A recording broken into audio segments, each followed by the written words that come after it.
Hello and welcome back to the Bober Academy Football Podcast. I'm Chris Bober, your host, owner of the Bober Academy, 8-year NFL veteran with the 4 years with the Giants, 4 years with the Chiefs. Now I work with a lot of young people, middle school, high school, college. I'm also a offensive line coach at Creighton Prep. So we got a lot going on in the football world. And, I'm all about everything offensive linemen. So this series that we're doing, this is the second installment of our Building Alignment 2.0 for 2023. And last month we started with the feet and understanding the relationship with your feet and the ground. And this month we're going to move up the body and talk about the knees. So what I've done is, knowing that I only know what I know, I'm bringing great people like Nolan Clausen. He's the owner and proprietor of Midwest Movement Elkhorn, right out there next to Rick's Meats. Nolan, thanks for joining us today. Yeah, thanks for having me on. Awesome. Okay, well, I look forward to talking a little bit more about the knees. And I remember from last year, the knee is such a critical joint, but it is just a hinge, right? It's kind of like a hinge that controls the power that you're getting from your big muscles and your hips and your core, pushing that through the ground to allow you to move, to allow you to strike with force. But it's really important for the knee to kind of be in line. So, you can't do much with the knee, but it's more about surrounding the knee with the ankle and the hips to keep your knees healthy, right? Right. So anytime we have somebody that comes into our office, we are, yes, we're going to address the knee pain or the knee injury. But if we truly want to get them back to play or truly want to get that knee headed in the right direction and pain free, we always have to address one, the hip, which controls the knee, and two, we got to address the ankle, which allows for motion so that the knee doesn't have to basically overwork to create more motion, right?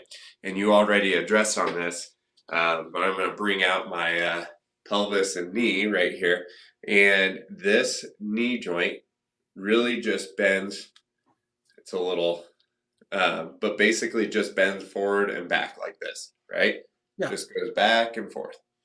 What gets us into trouble is so if this is, a left knee, if that knee goes like this, that's where we get tears. So I'm going to draw on the marker board back here. So this is a knee.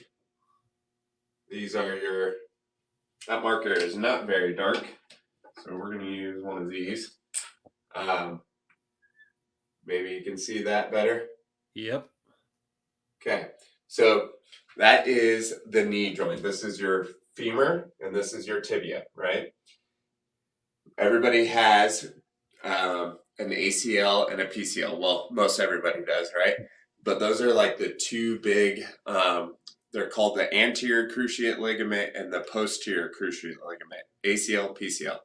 And what they do is they cross in the middle of that knee. They cross, it looks like this, but in reality, it's like a kind of more 3D. But basically, it just stops the knee from sliding forward and backward over, right? We know that the knee just needs to do this, and it allows for that motion, but it does not allow for that translation motion, right? So that's why they're super important ligaments. And those are like the big ones that get injured. Next, we have MCL and LCL. Those just try to keep the knee on this hinge path, right? Those ones prevent any side-to-side movement, right? So a lot of what is going on in the knee from an anatomy standpoint is all based on just keeping the knee here and there, right? And if we didn't have these big ligaments, the knee would go all over the place, right? What would also happen is what we call in sports performance world is energy leakages, right? So we're talking about ground reactive forces with our feet. We're trying to push into the ground or create the most force in the ground with our feet. But we have a big linkage to our big muscles in our hip, like our glutes, our quads, and our hamstrings. They're all control or big muscles that we use to squat and push heavy things, right? But we have to be able to generate that force down through to the ground, and the knee is just that transfer force. If our knee was really mobile, we couldn't transfer that force very well, right? So basically, when we're in the gym or when we're in the weight room training for things, we want to focus on one, making sure our hips are really strong and mobile, right? And one of the big common things that we see in the gym is we tend to focus on movements that just happen in this plane of motion, right? We rarely do activities or lifts that happen in this motion, right? And as you know, sport is here, there, forward, backwards, cross. Like sport is not just in this plane of motion. So we have to, one, work on this plane of motion, but two, we also have to be able to strength train and do positions that are gonna, get some of those diagonal forces involved. So that when, especially as linemen, when you're engaged with somebody and somebody sideswipes you and hits you from the side, your knee can go that way, but it has enough muscle control or memory because you've done some lifts or things like that that go, hey, it's going in this position. I know how to get back out of that position. And that's the general premise of the knee.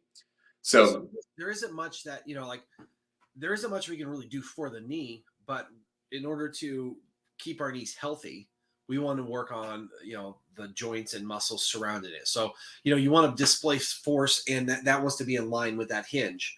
But right. Are you saying that you want to train keeping that knee in line, but like with more like rotation in your hip, or just, different widths? How do you recommend, like, just in general, saying, okay, let's put it through different ranges of motion so that it can handle that? Right. So we recommend a lot of single leg stuff, right? Single leg makes you have to balance.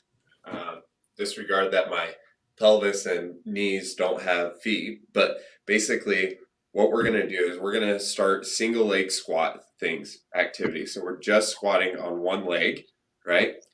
Now, what we would like to do is we do what we call a star pattern lunge. So basically, you're going to, here's your foot, right? And this is our star pattern. We're going to stand in that middle of the star, and then we're going to toe tap with the other leg out to each of those points. So we toe tap to here, toe tap to here, toe tap to here, even going across the body. But the whole time when we're doing that, so we are squatting down with this knee, right? But the whole time we are making sure that we're not falling into these positions, right? We're stressing, like making the hip go different directions, but we're not falling into this. It's kind of hard to explain when we're just talking about it, but really good examples of lifts that we can do are lateral lunges, single leg, right? So keeping that knee tracking over your toes, but your opposite leg is going out to the side. And we're like squatting down, but we're keeping everything in line. Another one is a curtsy lunge. So imagine somebody curtsying, you're wrapping that leg behind and doing basically a lunge where your knee is being forced in a direction that it doesn't really like, but we have to control it with the hip. So these are all things that we can show in another video where we're going to just go about talking about specific exercises and show and demonstrate those for the knee to build strong knees, but really we're building strong hips. Yeah, nice.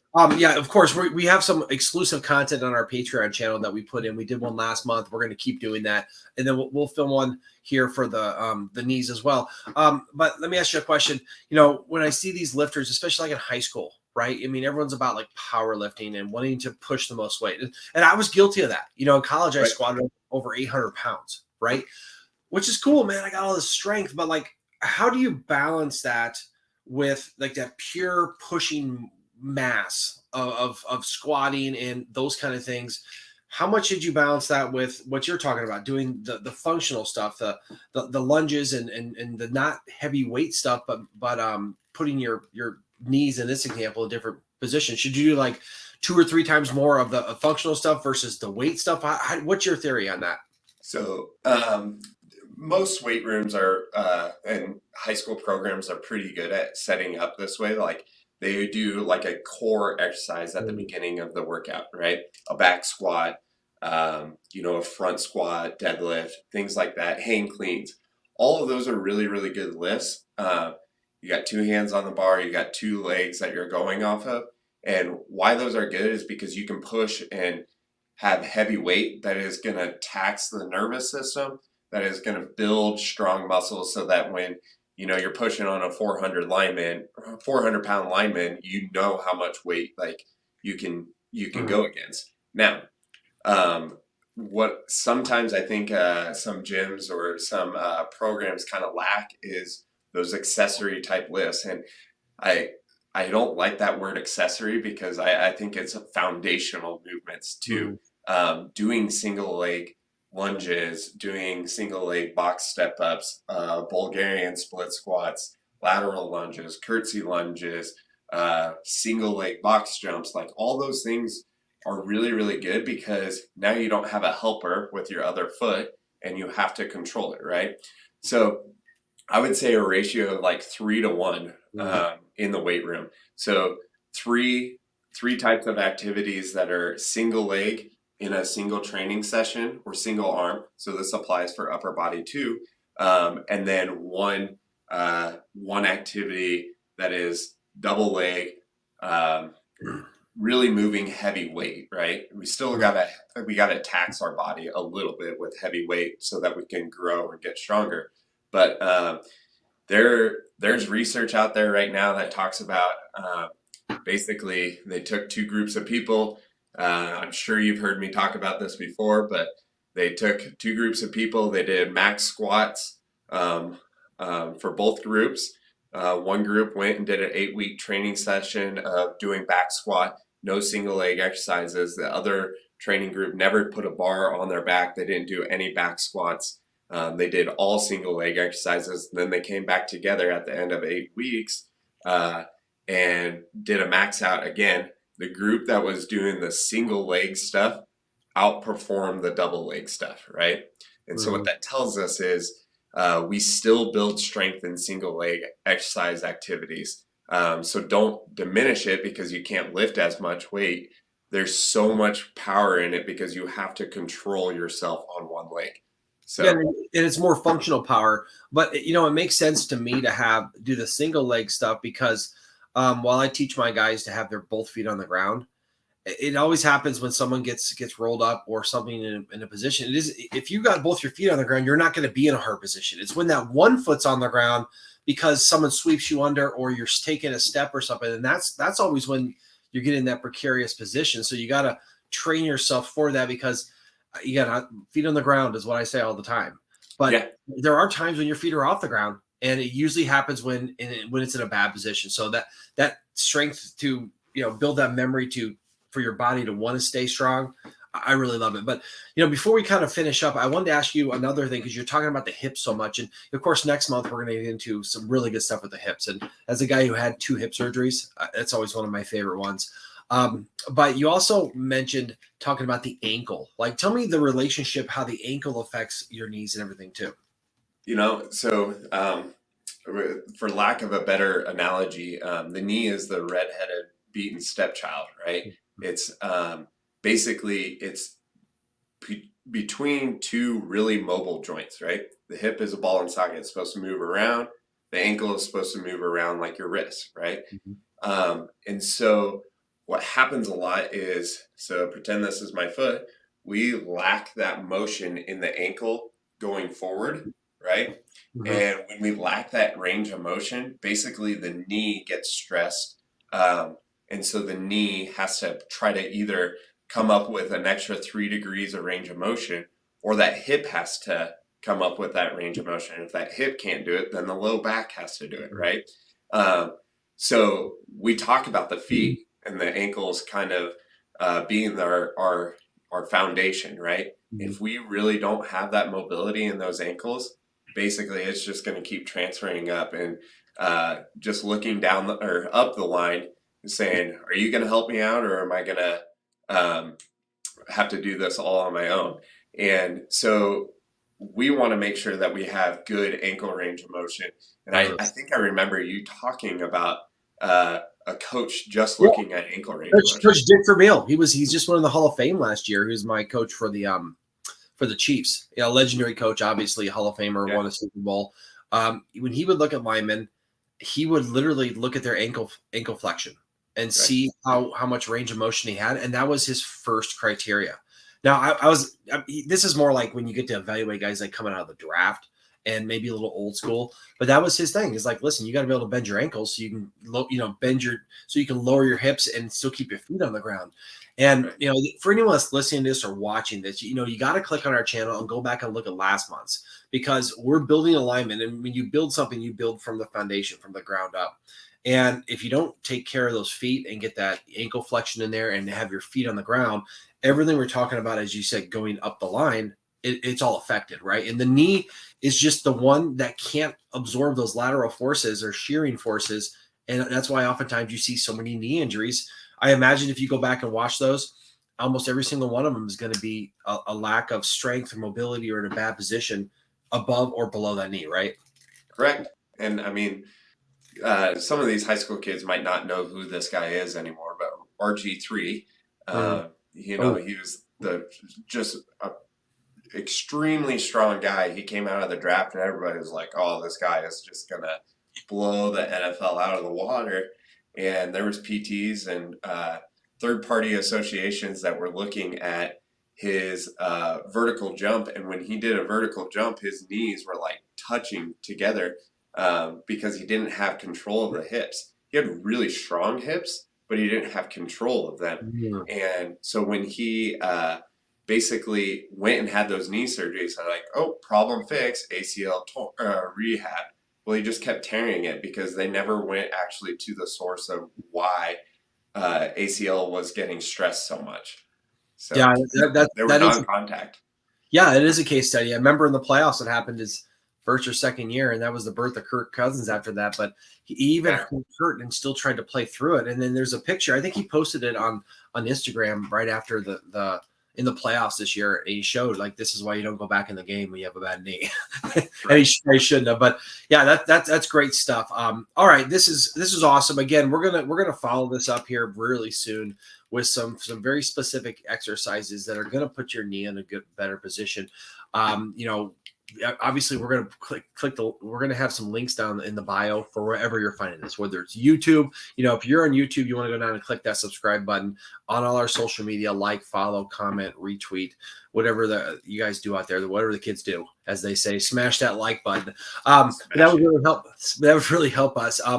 Dr. Nolan, thank you so much. So for more about Nolan and what they do out there, their mission is to get you back on the field, right? And they have a very simple yet very effective process and thought process for taking guys and getting them so they can go back out and participate in their sports. They're located out in Elkhorn, Nebraska, right by Rick's Meats and Ace Hardware, all in that area.